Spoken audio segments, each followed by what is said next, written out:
but it's literally selling people a lot. Someone's gonna give me a video camera and I'm gonna go into this back room or whatever. It's like, no. So there's pressure on the guy. There's being pumped into you. Yeah. Taking Viagra. So I go and like, you know, have this pep talk in the bathroom in the mirror of myself. It's like, Ruslan.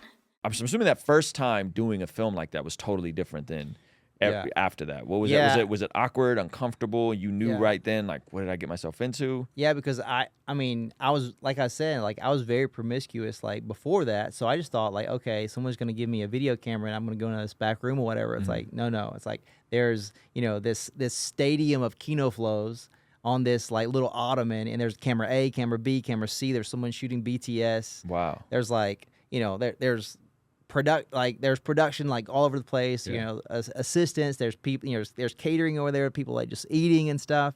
And then I'm supposed to, you know, perform. Yeah. And this guy's like, hey, you know, this production assistant is like, hey, here's a Viagra. Take it if you want to take it. Don't if you don't. It's in your hand. It's yours. If you've never taken it before, I'd bite it in half.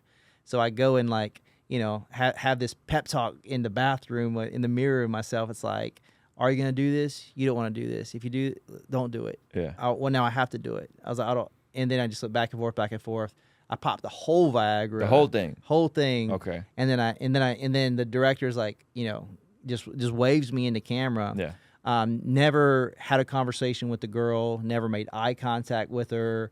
The only thing that I knew about her was like the paperwork that I signed, because like before you do anything, it's like you see two forms of ID and a copy of like a full panel like STD test, and you sign those. So that was the closest I came to like or any kind of interaction with her.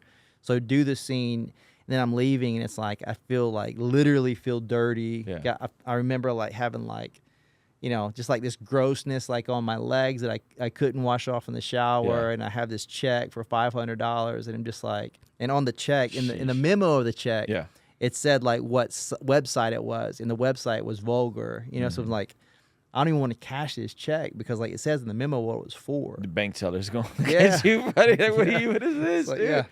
Man. Yeah. And the whole experience from when you walked in and when you walked out of the building, how long is that whole? Probably like 2.5 hours. 2.5 hours. And you were on set for the majority of that? Are they telling you to stop and like reposition? Oh, yeah. I mean, it's nothing. This is the weirdest thing, because nobody really thinks about what's happening on the other side. Yeah, because like that's the thing where it's like the most awkward like photo shoot ever, but instead of a photo shoot, it's you know, it's live camera. So it's like, you know, because you're doing it, like you're doing this thing that's supposed to be intimacy, but there's nothing intimate about it, because there's literally like a boom mic over your head. There's a sea light underneath your crotch. Like, I mean, and there's 3 cameras in pretty close proximity to you.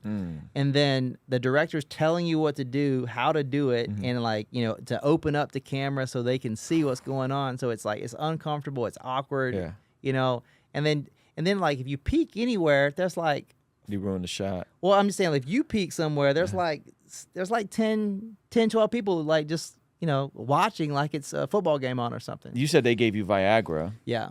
And so I understand. I thought Viagra was like for old men. Right. So I mean, it's like, is it for old men to get in and then younger men just get a stronger, or does it help? Like, what was the point of Viagra? I think it's like the tension of the moment where it's like you know, there's cameras, there's people, there's stuff like that. Like, in addition to that, like, you might be filming for 2 hours, you know, and it's like, you know, start, stop, and stuff like that. And even got to a point where there's some directors that were, you know, I was taking this where there was Caverjack. So Caverjack is for paralysis patients to be intimate with their wives. So you inject this chemical, and then you have an for 4 hours, like, no matter if you're reading a newspaper or you're having sex. Wow. So, I mean, it's like, yeah. Wow. And there's this level of pressure on the guys because for a director's footing the bill for, you know, you're leasing, you know, the location, paying the permit, paying the crew, catering, whatever. Everyone's getting paid except the guy, for sure. Because if the guy doesn't perform, there's no product.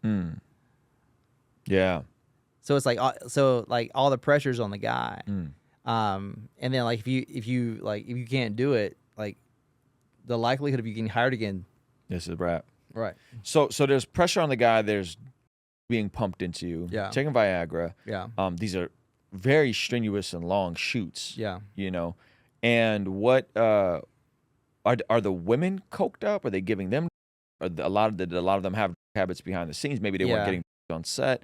Because you're talking about the deadness in someone's eyes and then being at another planet. Yeah. I'm assuming there's some substance abuse happening. Yeah, I mean, there's been multiple times where like girls like showed up like drunk or high, like too drunk or too high, and they got sent home, and they would just call someone else. But I think like more like the use happened more as a coping mechanism than an operation system. Okay. Wow. Yeah. That sounds very dehumanizing. Oh, I mean that's the number one thing. If anytime I get to speak, like regardless of the audience, I would pose the question: do you believe that all people are deserving of human dignity? Right. And most people will say yes. Yeah. I was like, well, I want to just encourage you to understand that when you're watching porn, you're actually robbing them of their human dignity because you're treating a person like a product, and that person on that screen, because I've been there, they feel like they're being robbed of their human dignity.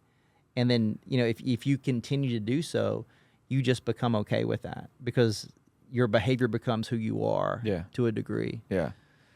Wow. So it's interesting because you used the word perversion and distortion earlier. Yeah. But that is what it ultimately is. It's a complete perversion of a beautiful gift that God gives us, intends to be used between a man and a woman in the context of marriage. Right.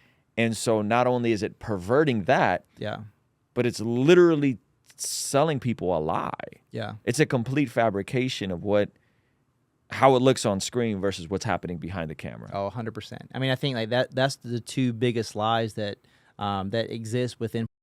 Like, number one, that it's real because it's a fake interpretation of a fantasy, because the fantasy is not even real, because there's cuts, there's editing, there's two people who are performing, so it's like, if you look, I love to like just think about like a crazy fight scene, like the fight scene from Inception, like in the elevator, like that was choreographed. There were a lot of cuts. There were some things that were fabricated. Like what you see isn't exactly what happened, but you believe the fantasy of the fight. Right.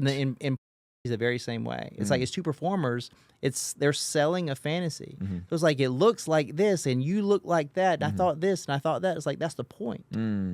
The point is to trick you into trying to pursue something you can never get, because you'll become insatiable for the thing that you can't obtain, and you'll continue chasing after it. Isn't that like all sin though? Like it's like it's a perversion. It's a distortion of what the real is for the sake of a fabrication. Yeah. And then the implications of that on the human brain. Right. Even if it's as simple as Instagram, you know, like you're seeing people's highlight reels. Yeah.